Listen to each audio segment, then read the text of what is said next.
My mother-in-law was the reason why I got so many miscarriages. Part 2, if you haven't watched part 1 yet, is below this video. Tell me why when my husband had our child, my mother-in-law was absolutely nowhere to be seen.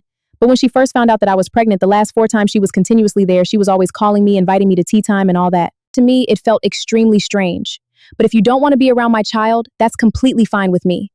And then unfortunately, 2 months ago, we got a phone call from a family member telling us that my mother-in-law had passed on. Mind you, this lady never had any health issues. She was extremely healthy. So yeah, this came as a shock to all of us, and we just wanted to figure out what happened, and no one had answers for us, and the doctor said it was natural causes. That's pretty much they could tell us, but yeah, whatever.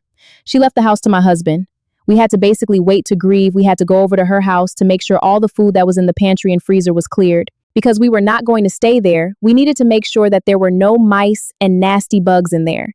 Later, my mom decided to join us so that we could hurry and clean the house. And as my mom was going through the cabinets, she held up a bag of the tea that my mother-in-law used to give me throughout my pregnancies, and she made a comment and said, Whenever you said you were having tea time with your mother-in-law, was she giving you this? And I was like, yeah, that's the tea. She said, you are not supposed to take this when you are pregnant. She said it actually causes miscarriage. "So that's why you probably had all those miscarriages." I got so sick after my mom made that comment. I fell to the ground and started crying. Then my husband ran out from his mom's room to the kitchen, and she told him what exactly she told me.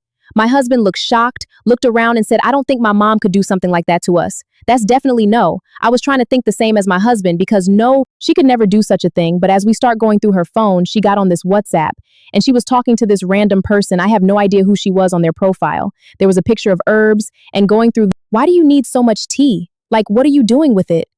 My mother-in-law said, "My daughter-in-law is pregnant and I want to make sure she never gets any child with my son."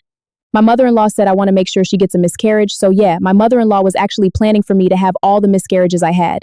It is very unfortunate that I found out after she passed, because I can't do anything now. She passed away, she is gone, of course, with her sins. It's not like I can go to the police or sue her. My husband obviously was very disappointed. He felt really bad because at first he didn't believe it until we found the chats.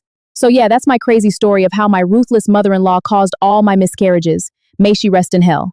If you haven't liked yet, please don't forget to subscribe as well. Thank you for watching. See you next time. Bye.